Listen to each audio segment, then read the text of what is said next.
চাকুৰি পিছত নুঘূৰি আধুনিক কৃষি পদ্ধতিৰে ড্ৰেগন ফ্ৰুটৰ খেতি কৰি স্বাৱলম্বনৰ অনন্য নিদৰ্শন দাঙি ধৰিছে তামুলপুৰৰ কুমাৰপাৰা গাঁৱৰ স্নাতক উত্তীৰ্ণ যুৱক দৈমালু বসুমতাৰীয়ে। প্ৰায় 5 বিঘা মাটিত আৰম্ভ কৰা ড্ৰেগন ফলৰ বাগিচাৰ পৰা বছৰি প্ৰায় 6 লাখ টকা উপাৰ্জন কৰিবলৈ সক্ষম হৈছে যুৱকজনে।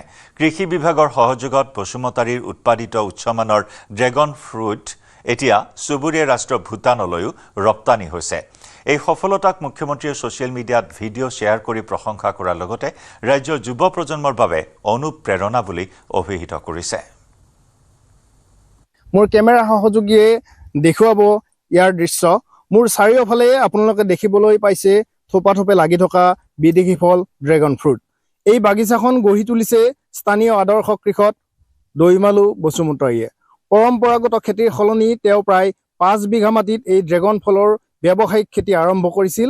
আজি তেওঁ এই 5 বিঘা মাটিৰ পৰাই বছৰি প্ৰায় 6 লাখ টকা উপাৰ্জন কৰি তামুলপুৰৰ লগতে সমগ্ৰ ৰাজ্যৰ যুৱ প্ৰজন্মৰ বাবে স্বাৱলম্বনৰ এক উজ্জ্বল নিদৰ্শন দাঙি ধৰিছে। মোৰ ওচৰতে সেই প্ৰগতিশীল কৃষকগৰাকী আছে, আমি পোনে পোনে তেখেতৰ লগত কথা পাতিম। আপোনাক অভিনন্দন জনাইছোঁ, আপুনি সুন্দৰকৈ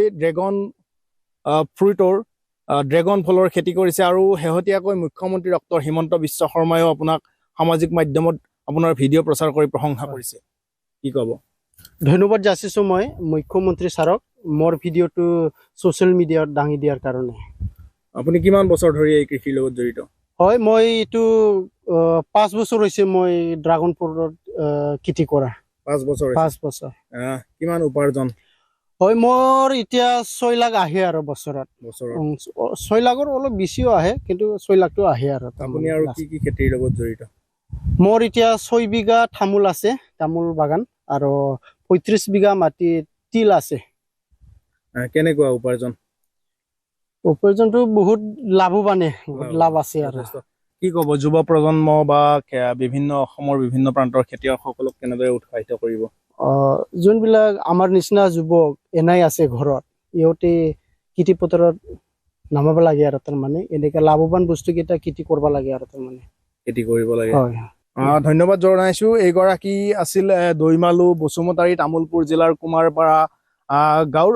আচলতে এটা কথা ক'ব লাগিব যে চৰকাৰী পৃষ্ঠপোষকতা আৰু আধুনিক কৃষি কৌশলেৰে আচলতে ৰাজ্যৰ পৰা বিশ্বৰ বজাৰলৈ নিয়াৰ যি প্ৰয়াস, সেই প্ৰয়াস কৰিছে এনেদৰে দৈমালু বসুমতাৰীয়ে। আৰু সামাজিক মাধ্যমত শেহতীয়াকৈ অসমৰ মুখ্যমন্ত্ৰী ডক্টৰ হিমন্ত বিশ্ব শৰ্মায়ো যথেষ্ট প্ৰশংসা কৰা দেখিবলৈ পোৱা গৈছে।